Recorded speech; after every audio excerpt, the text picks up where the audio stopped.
سوره همزه 104 سوره قرآن بوده، در مکه مکرمه نازل شده، از 9 آیت عبارت است. این سوره در خصوص شخصانی که مردم را عیب میگیرند و آبروی آنها را میریزانند و طعنه زده مسخره میکنند و ایذا میدهند سخن میکنند. همچنین شخصانی را مذمت میکند که چنان مشغول جمع کردن مال دنیا اند که گویا در این دنیا ابدی میمانده باشند. ختم این سوره مبارک ذکر عاقبت این جماعه بدبخت را بیان میکند. آنها داخل نار آتش جهنم میشوند و در آن چنان میسوزند که از آنها چیزی باقی نمیماند. خداوند قادر و توانا باز آنها را به صورت اوله میآورد تا از سر نو این عذابها را بچشند. بسم الله الرحمن الرحیم. به نام خداوندی که به اندازه مهربان و به نهایت با رحم است. ویل لکل همزة لمزة. وای بر هر غیبت کننده طعنه کننده عیبجو.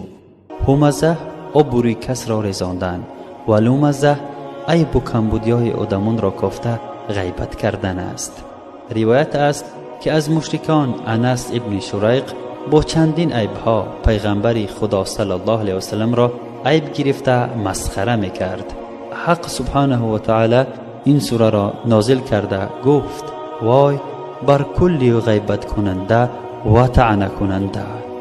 ویل عذاب سخت یا وادی است در جهنم برای شخصانی که آنها رسول خدا صلی الله علیه و سلم را طعنه و بهتان یا با چشمک زدن و ابرو پراندن مسخره میکردند.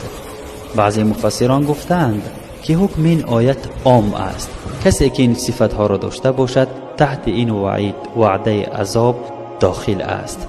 زیرا که ریختن خون مؤمن چقدر گناه باشد، ریزانیدن آبرو و جستن عیب او نیز همان قدر گناه دارد. خلاصه معنای این آیت والله اعلم چنین است: عذاب سخت و هلاکت بر هر انسان نصیب خواهد شد که عیب مردم صالح را می جوید و آنها را غیبت می کند. الذي جمع مالا وعدده. آنه که جمع کرد مال را و شمارید و آن را نگاه داشت. این آیت صفت بدی انس ابن شریق و شخصان امثال آن را بیان کرده گفته است که مقصد آنها فقط حارسانه جمع کردن بایگری ثروت است.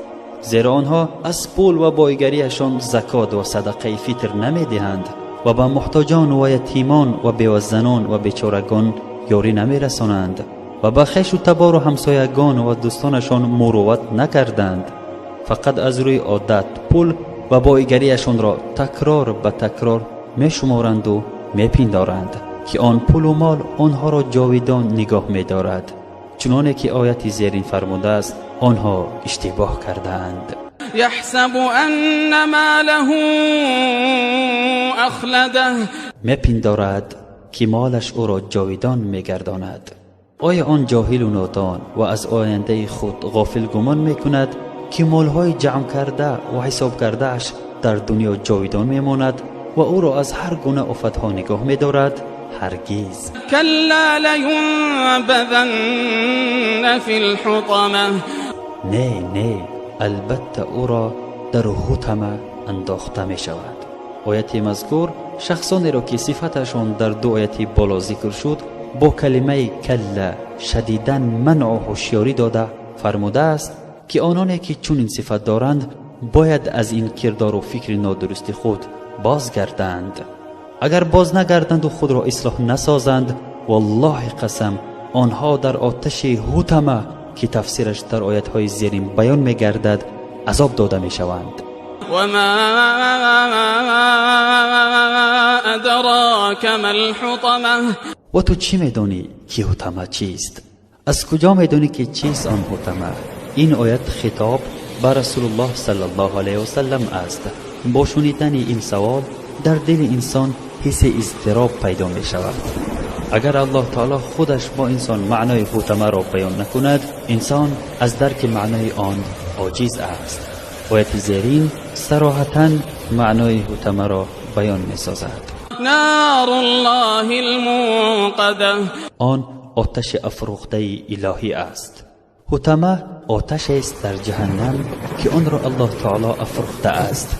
درجه حرارت آن آتش خیلی بلند بوده، دائم شعله میزند. گرمی و حرارت آن با گرمی آتش زمین قابل مقایسه نیست. التي تطلع على الأفئدة که به دلها غالب شود، که هر انسان زنده صاحب آن است. الله تعالی در این آیت خبر داده است که آن آتش و طمع هنگام رسیدن به بدن اول به دل تأثیر میکند، آن را فرا میگیرد و احاطه میکند.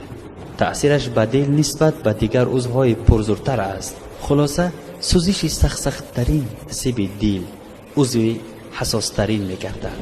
یعنی دل انسانی که صفتش در آیت های یکم، دوم و سیوم گذشت در آتش حطمه میسوزد که قلم از تصویر آن و خیال از تصور آن عاجز است.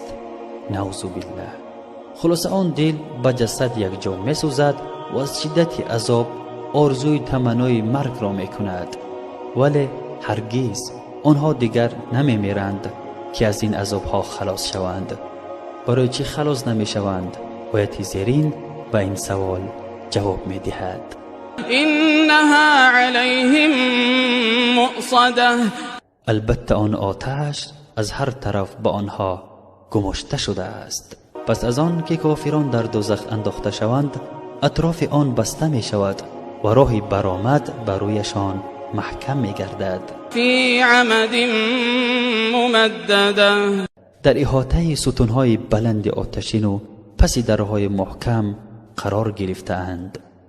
این آیت از صفت آتش حطمه خبر گفته است که آتش حطمه با ترس و روندی به خود خاص می سوزد. انسانی در داخل آن بوده از هر سو با ستونهای بلند آتشین احاطه می گردد و این راه و علاجی از آتش برآمدن را ندارد.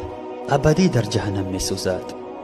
اکنون برادران عزیز و بانوان مهربان، بیایید از چنین صفتهای پست زیان دهنده خود را احتیاط کرده گفت خدا و پیروی رسول او صلی الله علیه و سلم را درس هر روزه خود قرار دهیم و دست دعا به سوی خدا دراز کرده از چنین عذابهای جهنم از او پناه بجوییم.